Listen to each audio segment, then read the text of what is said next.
Sahana vavatu sahanau bhunaktu sahaviryam karavavahai tejasvinavadhitamastu ma vidvishavahai. Om Shanti Shanti Shanti.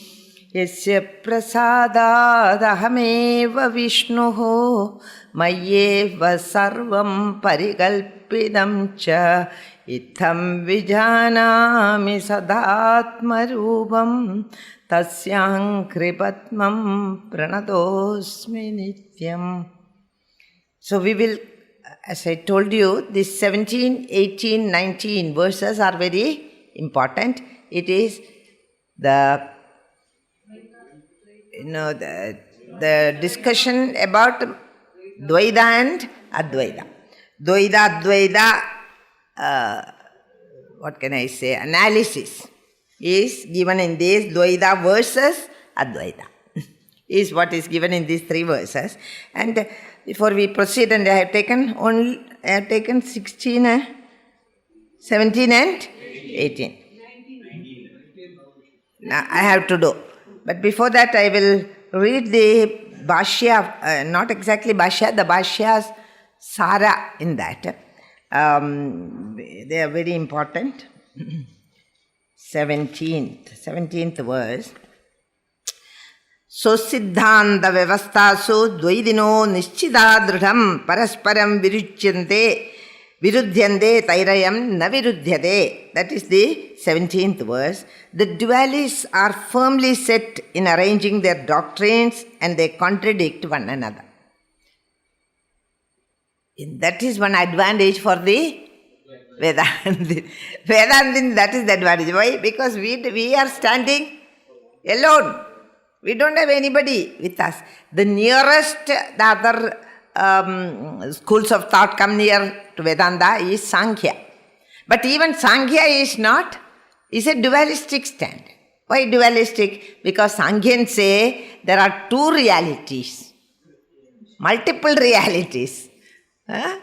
What is that? One is the Brahman and the Pradhana. Pradhana and Purusha. Pradhana means the pluralistic world. That is also real. As though they have separately born. Now, birth itself we are denying. And Vedantin stand is, you are fool. You are a fool, O Sankhyan. Why? Because there cannot be two realities. That's a contradiction in term. Only one reality can be there. There cannot be two, and for one only we don't know how it came. Then how we can, from multiple reality, there can be only a multiple world. That is natural. There cannot be a real world which is sarvabhudastamatmanam sarvabhudani chatmani. That type of a world cannot come out of a multiple cause. So that's what he says here. They are firm one and they contradict one another, but this our Vaidika Siddhanta of Ajadivada feels no conflict with them. Okay, it is your choice. You want to say there are two things and from the two things. But when they start trying to explain the Shastra, they feel, what can I say, they cannot proceed sometimes. Because how to put the arguments, it becomes difficult. You understand? They feel as though they are sort of limited by their own stand. Not that somebody has asked them to take this stand. But they have taken the stand, and in that they become bound. What he says here, Shankara Bhashya says in that, realization of non-dual Atma is the true darshana as it is established. How do I know? Both by the scripture, Shrutya, Yuktya. By Shruti and Yukti, it is reasoning. By logic and by Shruti Vakyas, Mahavakyas, it is established. Okay. And all other systems are false as they are devoid of Vedic basis. They cannot show anything in the Shastra which supports their view. Their view is their own. Our view is not our own. Then Shruti says so. Are you able to follow? Shruti says so. So, finished. Once you say Shruti is saying, then there is no more argument. Okay. And correct reasoning is also not there. Whatever reasoning they'll give looks as though they are really foolish.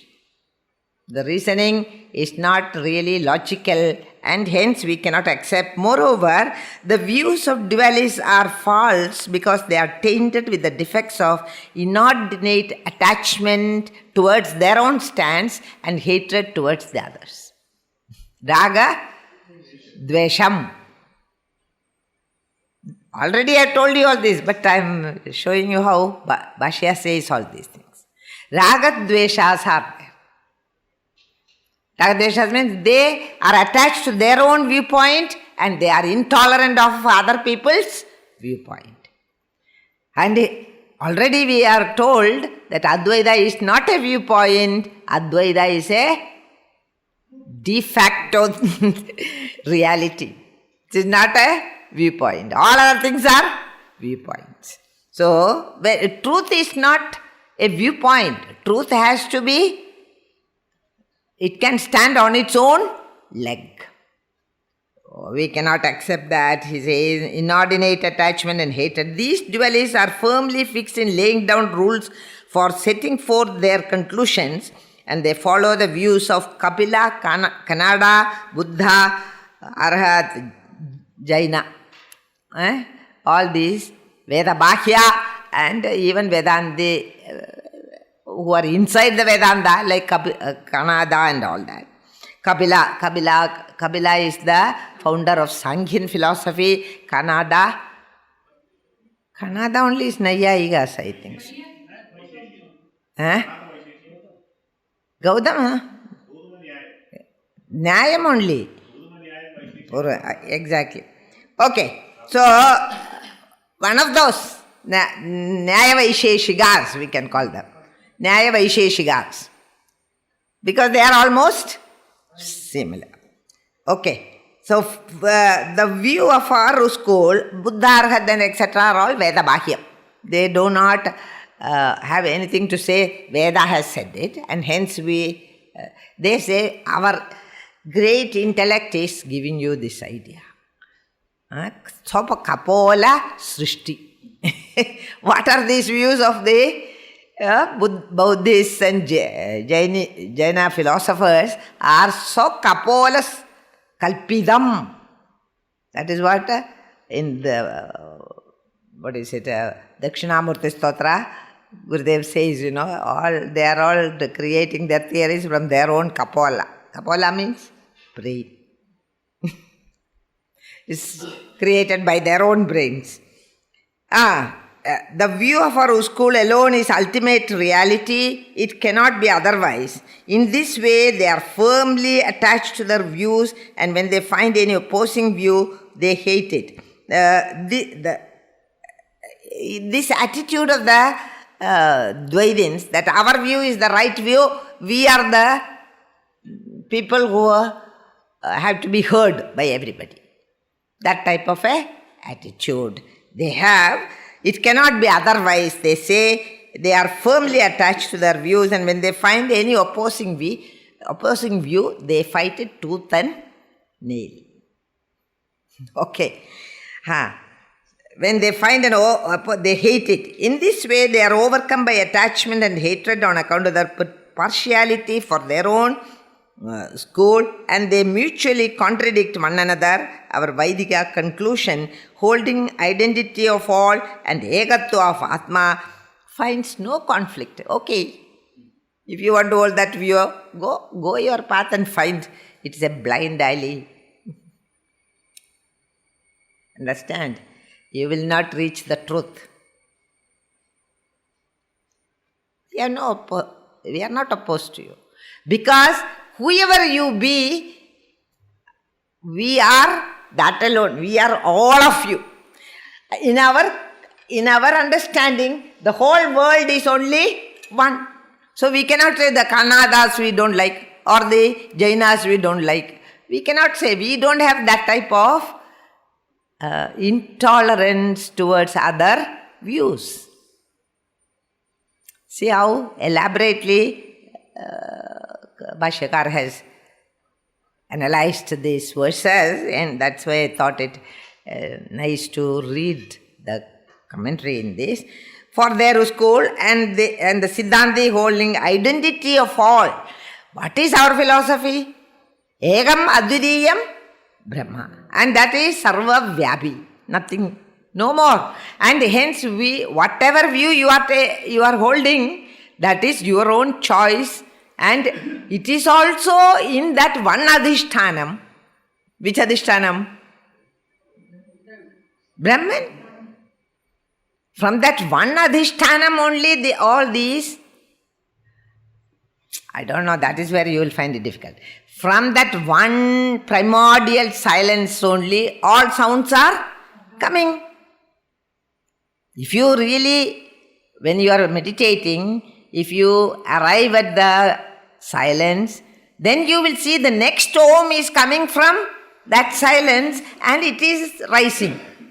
Thus, all views are rising from the Adhishtanam, which is Egam Advidiyam. We cannot say, you cannot rise in me. You can't say. That thought also, that is why it is said, it is the karyam of, elsewhere it said, it is the karyam of Advaita. From Advaita only all these Dvaita thoughts have risen. But Advaita has no fight with anybody. That is said there, Vaidika conclusion, holding identity of all and the egatva of Atma, finds no conflict with them. One finds no conflict with one's hands or feet, etc. Even if sometimes injury is caused by one limb to the body, if your tongue is bitten by your teeth, you do not bring one hammer and remove the teeth. Will we do that? Why? What do you call?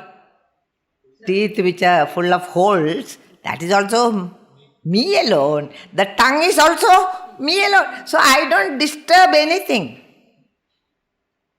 Have you understood this? Look at the example. Example is very beautiful. Suppose accidentally your one knee hits at the other and you have got a pain, you never scold the knee. Why? Because this is also me, this is also me. Similarly here, they are wrong, but they are in me alone. That is the attitude of the Advaita. Are you able to follow? Now, in this way, the meaning is that knowledge of the egatva of Atma is alone the true darshana, system of thought, as it is not tainted with the defects of attachment and hatred. This is the 17th verse. And the 18th verse says, Advaidam paramartho hi dvaidam tadbheda uchyate. Tesham ubhayadha dvaidam tenayam na viruddhyade. Advaita is the ultimate reality and duality stated to be its effect. Effect means bheda, karyam, or opposed to it. Bhedam means different, opposite view. For the dualist, the duality exists in two ways, both as real and unreal. For this reason, our Advaita Vaidika Siddhanta does not pick up any quarrel with them. They are not only saying there is a dualistic world. They even have duality in the one Egam Advitiyam. Then how do they explain Egam Advitiyam? Shastra says, Egam Advitiyam Brahma, Brahma Satyam Jagan Mithya, Jivo Brahma Iva Napara. If they have to explain that, it will be very funny. If you see the Dvaidins explaining these type of verses, we feel so funny, because it is like in English we call it straining after effect. No, you cannot get the meaning. By whatever thinking, you will not get the meaning, because it is not a straightforward way of saying it. And they will be saying this way and that way and hold it here. See, if you see the Advaita Bhashyas of Gita, it is very clear. But if you read the Sri Bhashya and many other Bhashyas of the Vishishtadvaitin or Shuddhadvaitin or whoever it is, it's very roundabout. Why? Because they have to accommodate their Dvaita theory. And there are many places in the Gita where only Advaita can be explained. Wherever they can put in Dvaita, they have in their Bhashyas. But wherever they cannot, because purely about the Egam Advitiyam Brahma, it will appear to be very ludicrous sometimes. So he says here, Advaita is the ultimate reality. For this reason, it does not pick up any quarrel with them. Why for does the non-dualist not pick up any quarrel with the dualists? Question is asked. The reason is that Advaita is the ultimate reality and multiplicity is considered only a bheda, karya, that is the effect of Advaita. For the Shruti says that it is one without a second. Quoting the Shruti, we cannot accept that it is multiple. It is 2 or 3 or 24 tattvas and 1 Purusha in the Sankhyan philosophy. It is then adds that it created fire, etc., which shows that duality is the effect of Advaita. So once you have said it is without a second, we accepted it. But next moment they say one suṣupti prakaranam. In the Upanishad, is it not? That also we saw. It created fire. First thing that has to come out is in the Taittiriya Upanishad and all. The Akashat, Vayuhu, Vayor, Agnihi, Agnir, Abaha, like that. The whole Srishti Prakarana is. Why are you saying it? If it is only one, then only one can be there. Is it not? Why are you adding all this? It created fire, it created sound, etc. So he says here in this connection, which shows that duality is the effect of Advaita or Bheda of Advaita. In this connection there is reasoning also. When there is no activity of the mind either in Samadhi or soon or deep sleep, duality is not perceived. What is perceived? Advaita only is perceived. When there is no mental vyaparam, mind is not working, then what do you experience? Advaita only. Advaita anubhavam only is there. So he says not. For this reason it is stated that duality is only an effect of Advaita, not really. So far as the dualists are concerned, the dualists hold that duality exists both in the absolute sense and also in the phenomenal or unreal sense. The dualistic view of the dualists is due to their being deluded, while our view of Advaita is devoid of delusion. We are not talking from delusory viewpoint, we are talking from both these, support, the Shruti support and the reasoning, logical support. Shruti and yukti. Shruti, yukti. And also anubhavam. What is anubhavam? That is the experience of great masters. Now, after saying that it is the anubhavam of a person like Ramana Maharshi or Ramakrishna Paramahamsa, we cannot deny it. Their experience, how can you deny? You understand how anubhavam is very much, and Gaudabhada bases his arguments on anubhavam. Because he himself was a realized saint. That is why saints, when they write from their own experience. And he says here, the dualistic, due to their being, while our view of Advaita is devoid of delusion. For this reason, the non-dualist does not pick up any quarrel with them, the deluded person. Our view is supported by Shruti, which clearly states, Indra, the supreme being, assumes many. Indro, Maya, what is that? Mayavi, Pururupa, Iyate. Many. By Maya it can become, that one can become many. It is said in the Brihadaranyaka Upanishad. There is, assumes many forms with his power of Maya. There is nothing apart from Brahma which can be perceived. This is like a man, and he gives a very beautiful example. And he says, a man is riding a elephant, which is on rut, which is not a very, nobody will go near that elephant because you don't know what it will do next moment. And every day, every other time you can see the mahout was killed by the elephant. Is it not? So one man is, this is like a man riding elephant in rut, being challenged by a deluded person, by a madman, standing on the road. Come on, now bring your elephant and attack me. Let us see.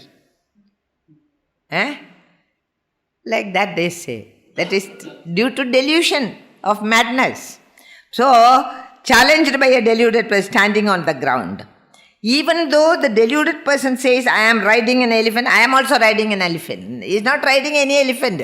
He is standing on the ground. And he is saying, the man on the elephant does not attack that insane fellow. Because the man on the elephant is a sane man and he doesn't want to attack this deluded man. So why the Advaitin does not want to attack the dualist is they are talking deluded people, mad people. They are not worth fighting with. Your opponent also should be of your in the same realm. They are not in the same realm. So he will not. This example Shankara gives in the Bhashya. He attack me with your elephant if you can, he says. And he goes and stands on the road. But the man who is sitting on that powerful elephant, he does not attack because he knows this poor fellow, he is a deluded fellow. Why should he be killed? Yes, not.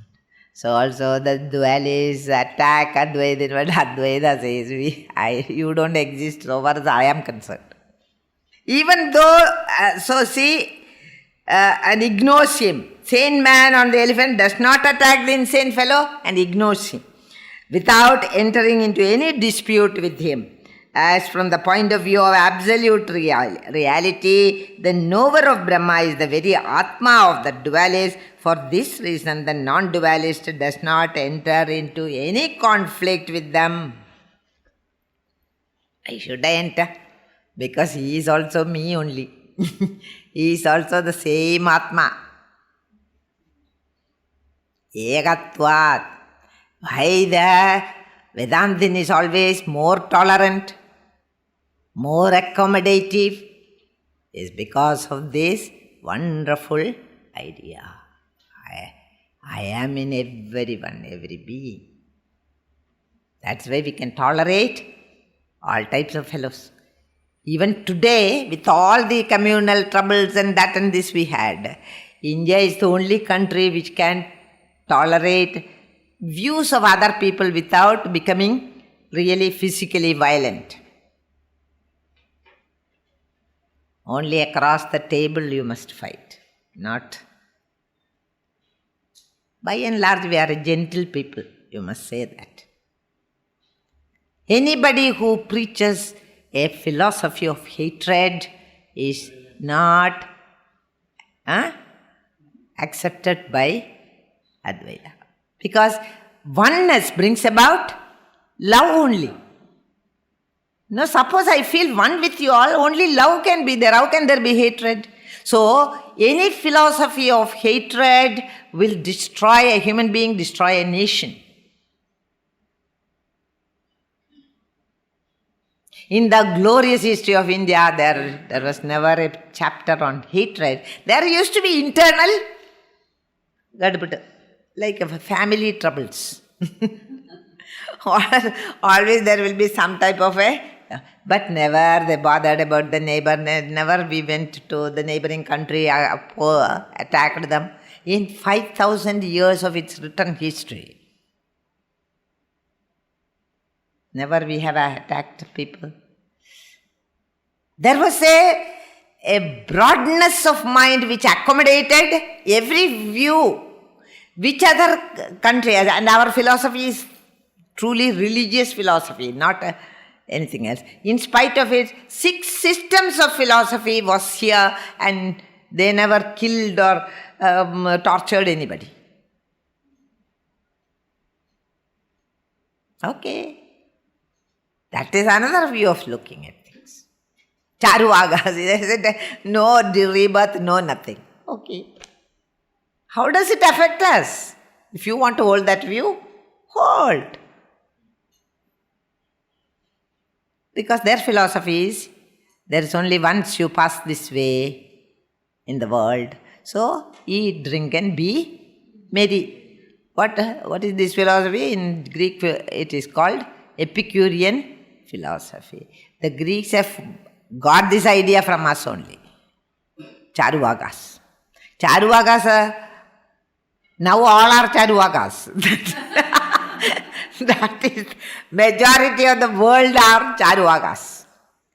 Charuvaga means very sweet-mouthed people. Talk well. And say, why enjoy life. Is it not the philosophy now? Don't look for that truth and all, don't know where it is. No, enjoy. And even the little baby will say, what do you want to do in future? I want to enjoy life. What is that? So he is also a little Charuvaga, baby Charuvaga. Enjoy. But we could tolerate. How can 6 systems of philosophy which are divergent come in the same place? Because of the tolerance of the Advaitin, which we must understand. And for this reason, the non-dualist does not enter into any conflict. We say Dvaita is also in us. Advaita means A plus Dvaita. So Dvaita is also. And they tolerate their viewpoints. You go your way, you find your own salvation. All this is getting lost, Now we are all not even Englishmen or American, but pseudo-Englishmen. Pseudo-Westerner. And hence we don't have this very glorious ideas that had come down to us from generations, nor their ability to work hard, to have to progress in the field of science, all that we don't have. Neither that is there nor this is there. That is the modern Indian. Okay, now he says, the 19th verse we have to do, isn't it? Next verse we have to do. Maya vidyade hedan Anyadhajam kathanchana tattvato vidyamanehi martyadam amrutam prajet. Then why do I see if oneness is the truth, why am I seeing many? Nanatvam, how am I seeing? Is the question of many Purvapakshis. I am seeing but so many different things. How? Proved, he says, the unborn, that is Advaita, becomes modified through Maya and in no other way. It is only the Maya play. When the Maya plays, one becomes two or many. This is the play of Maya. How did you see that snake on the rope? Maya. Which Maya? Maya means? Avidya. Because of my avidya, I saw non-apprehension and misapprehension, which is called Maya. Maya's Padhyayam, these are two. What is non-apprehension? Avaranam, Vikshepam. These two things denote Maya. So why am I seeing duality in the world, plurality in the world? Because of avaranam of the truth and vikshepam of the misapprehension of the truth as the world, as manifold world. So I am seeing Mayaya vidyate, not by itself. The unborn, that is Advaita, Aja, Mayaya vidyate then Nanyata Ajam Katanchana. Only Maya can make the Atman, the self, Parishchinna Vastu. It is really Aparishchinnam, unconditioned by anything. But Maya makes you think it is conditioned. And no other way under any circumstance. If it is modified in reality, supposing such a thing happens, it's in reality it has become modified, parinamam has taken place. In that case, what will be the state? What will be the result? Now what we see is not real, unreal. Whatever we are seeing is unreal due to Maya. But really that change has taken place. The changeless have become changed. Is it not? The changeless reality will become, the immutable reality will become mutable, changing. What is the quality that differentiates Atman from all these objects of the world? The objects of the world come and go. Whereas what do you know about the spirit? There is no coming and going. There is no birth and death. Changeless reality. This changelessness of the reality will be gone. So he says here, if it is modified in reality, the immortal would become mortal.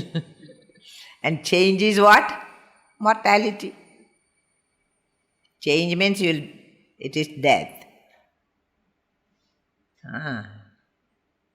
Change is mrityu. So he says here, in time you change and you die.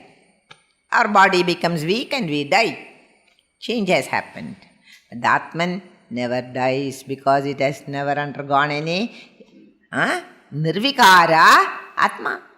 There is no vikaram, there is no change.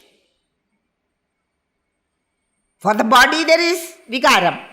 It is born, it lives, it vardhate, apakshiyate, parinamate, something and all. Apakshiyate, nashyate. 6 vikaras are there for the body, but 6 vikaras are not there for the Atman. Atman is nirvikaraha, nirvisheshaha. Nirvishesha means it cannot be bettered. You understand? Savishesha means you can always better. Every time we have to call these people. I cannot see if it is, the light is not there. At least one light should be burning here. Okay, so if it is stated that duality is the effect of Advaita, then a doubt may arise that like Advaita, duality too may be the absolute truth. Now the Dvaidin is very clever and he is saying, you only have said that cause in another form is the effect. Supposing you say duality is the effect of Advaita, then it is wrong. Why can't it be the other way around? So, why can't, if you take the theory of causation, and the theory of causation says, cause itself in another form is effect. In that case, why don't you say that the duality is also the truth? If the cause is the Ekam Advidiyam Brahma, then the result of the Karyam also should be Advidiyam Brahma. It is the reality. Why can't we think like that? Why should you always think the opposite? So he says, duality too may be the absolute truth. To dispel this doubt, it is being stated that Advaita is the absolute truth and gets modified into Dvaita only by Maya. In other words, it is an apparent Karyam, not a real. Nothing has happened. No modification has taken place. It is only apparent, it is an illusion. It's like a person with a defective eye seeing many moons. Now there are no many moons, only one moon. If your eyes are all right, you will see that one moon. If your eyes are having thimiram means cataract, you will see many moons. 2 moons at least. I don't know. I have not yet got cataract. When I get, I will know. You understand? So he says here, many moons, or one erroneously seeing the rope as a snake, water line, or other different objects. So modification of Advaita is not real, as Atma is without any parts. And second reason is Niravayavatvad. Because it has no parts, it cannot modify it. It is not a substance. Only the Nayayikas will insist that Atma is a substance. Oh, with that, my study of Nyaya philosophy stopped. I went for the first class of Nayayikas and they started, there are so many padarthas and one of the padartha is Atma. So I couldn't bear that. I said, how can Atma be a padartha? So he said, Amma, you must stop thinking you are a Vedantist. Then only you can study Nyaya. Then I don't want to study Nyaya. You understand? What? And here he says, modification is not possible in Advaita. Then it becomes Vikaravan. Very many things will come. It will become mortal. It will become perishable. You understand? So we cannot accept modification in Atman. Advaita is not real. These logic and all, I am telling you, but you have to again and again and again read it to get the very essence of it. Otherwise you will not go here. Just now I told you, and wherever I can I have explained. Okay. Only modification is not real, as Atma has no avayava, and parinamam cannot happen. Modification cannot happen because in the case of Parinamavada, in case Atman has modified itself into the dualistic world, then there is no Atman. The seed has modified into the tree. Then the tree has come, but the seed is gone. Other seeds will come. That is different. That seed is gone. You understand? Parinama. The milk has become curd and no more milk. You cannot say, no, I put so much of one share of milk in that. Where is that milk gone? There will be no milk. Milk has died to become curd. Brahman cannot die because Brahman is Nityam, eternal reality. How can it die? So the dualists are all wrong. Their dualistic theories are all wrong. How they are saying all these things? Only an object having parts can undergo real modification by changing its parts. For example, earth gets modified in various ways in jar. Clay becomes modified as jars, as pots, as vases. Is it not? In very many names and forms. But the unborn Brahman, which is without parts, niravayavatvad, it cannot get modified. And it is the only thing that is there which is without parts, never gets really modified. The meaning is that the unborn can never get really modified in any way. If the modification is real, then the non-dual Brahman, which by its intrinsic nature is immortal, would become mortal by such real modification. Supposing that modification is there, then what is the modification that will happen? The immortal Brahman will become mortal. It will perish. Can we accept that? Why? Because Shruti says so. You cannot have a Brahman which is now and then perishing, now and then getting up. It is immortal. Okay.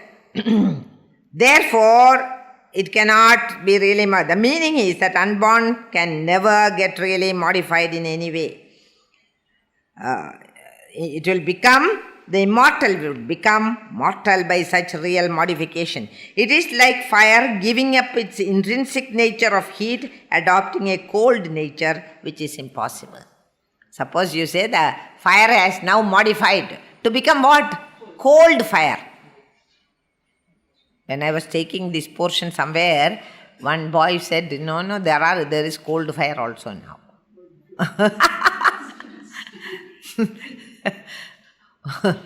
But that's all unnatural fire, I told you. Not really. What is the quality, intrinsic quality of the fire is heat. Okay, is an impossibility. This and the Gaudabada's time, he cannot accept that at all. It is an impossibility so far as Gaudabada is concerned. This would amount to giving up one's own intrinsic nature which is not desired by anyone. As such, a position is opposed to all means of proof. So who wants to give up the intrinsic nature of Atman, which is Ajo Nitya Shashwata Ayam Puranaha? That is what Gita says. Na hanyade hanyamane sharire. It cannot be, as such, it is my real nature. I don't want to exchange for a perishable nature. My nature is eternality. Would I like to change it for perishability? It cannot. Nobody will like it. So it cannot happen. It's opposed to all means of proof. The unborn, changeless reality, the Atma, is only modified through Maya. It is only a seeming modification and not in reality. Therefore, Dvaita is not the ultimate reality. It's not it cannot be. Advaita is the only reality. So, in this proof, in this example, which are given in the 3 verses, proves Advaita is the truth, Dvaita is an appearance. Advaita is the proof. Advaita is the reality. So we'll stop there. Om Purnamada Purnamidam Purnat Purnamudachyade Purnasya Purnamadaya Purnamevavashishyade Om Shanti ശാന്തി ശാന്തി. ഓം ശ്രീ ഗുരുഭ്യോ നമഃ.